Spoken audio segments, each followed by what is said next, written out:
पर हमारी भी इच्छा थी कि एक बार सत्यनारायण भगवान की कथा भी सुना है। बंधुओं, क्या कहा महात्मा ने, किस बात का दुख है मुझे बताओ। सतानंद ने कहा, महाराज आज तक दो हाथ वाले ने दो हाथ वाले का दुख दूर नहीं किया। सगा भाई भी अगर 100 का नोट देता है उधार तो 4 दिन मांग लेता है। दादा तेरे को मैंने 100 रुपये दिए थे, तेरे पास आ गए हो तो दे दे। ये संसार है, दो हाथ वाले से कभी अपेक्षा मत करना। अपेक्षा करो तो 4 हाथ वाले से करना। ब्राह्मण समझदार था, बुद्धिजीवी था, ज्ञानी था, विद्वान था। उसने कहा, आप दिखते तो मनुष्य हो पर महात्मा के लेश में हो। इंसान याद रखना, अगर किसी के चरण को छूता है तो वो चरण को नहीं छू रहा है, तुम्हारी समाज को, तुम्हारे सम्मान को, तुम्हारे वस्त्र को छू रहा है। कोई संत रंगीन कपड़े पहनता है तो साधु की जात नहीं पूछता है, कोई उसका ज्ञान देखता है। जात ना पूछो साधु की, पूछ लीजिए ज्ञान। मोल करो तलवार का तो पड़ा रहने दो ज्ञान। महात्मा हो, आप महापुरुष हो, आपने मुझसे पूछा है तो बताता हूँ। मेरे घर में रिद्धि सिद्धि बरकत नहीं है, बताओ साधन। महाराज ने कहा, ब्राह्मण देव तुम सदी सत्यनारायण भगवान के राम धनी। सतानंद ने जब राम को अपने घर बुलाकर उन्हें धनी बना लिया तो उस धनी ने ऐसी कृपा करी कि सतानंद को सेठ बना दिया।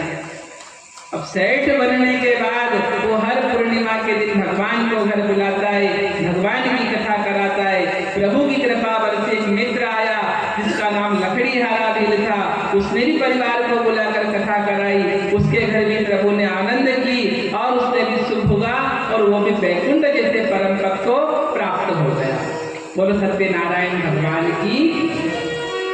बंधुओं, कथा हमें बहुत सारी चीजें बताती है, उसमें से मेन जो मूल सार है वो ये बताती है, अरे बंधे, अरे मनुष्य, तूने एक कौल कराल भगवान से भी कर रखी है, वादा किया है प्रभु से, हे भगवान मैंने 8,84,000 योनि होगी माँ के गर्भ में कुंभी बाघ जैसे नरक में उल्टा डगा हुआ हूँ, पर अपने संसार में जाकर के तुझे याद करूंगा, तेरे भजन करूंगा, तेरे पूजन करूंगा।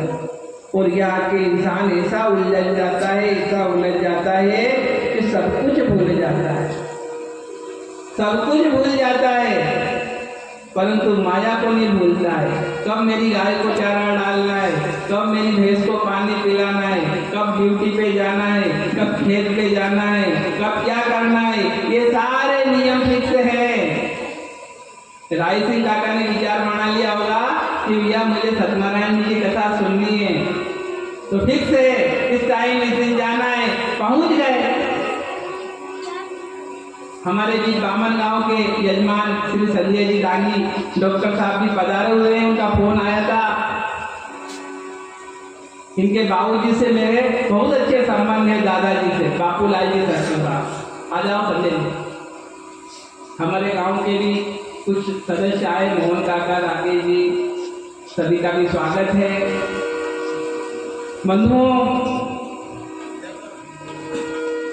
आप जैसे युवा साथी अगर साथ देंगे तो हम इस वैदिक सनातन धर्म के प्रचार के लिए पीछे नहीं हटेंगे। हमें कुछ भी नहीं चाहिए, कुछ भी नहीं चाहिए। या व्यास मंच से कह रहे कुछ भी नहीं चाहिए, तो नहीं चाहिए क्योंकि लाड़ी मले में घोड़ी मिले, भैया बाकी आदमी हमें तो सिर्फ भजन करना है। बोलो रामचंद्र भगवान की।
नमन बड़ी संसार में नहीं नमे वह नीच, पानी में का धुंधला रहे धार के बीच। अच्छे अच्छे ढह गए बह गए, परंतु एक धुंधला खड़ा का खड़ा रहा, उसमें नम्रता थी। भाई अपने को तो जाने, इतने अच्छे बाप छोड़े थे अपने, कभी एक जमीन का चास नहीं बिगाड़ा, मेरी औलाद को काम आएगा। फटे कपड़े पहन लिए,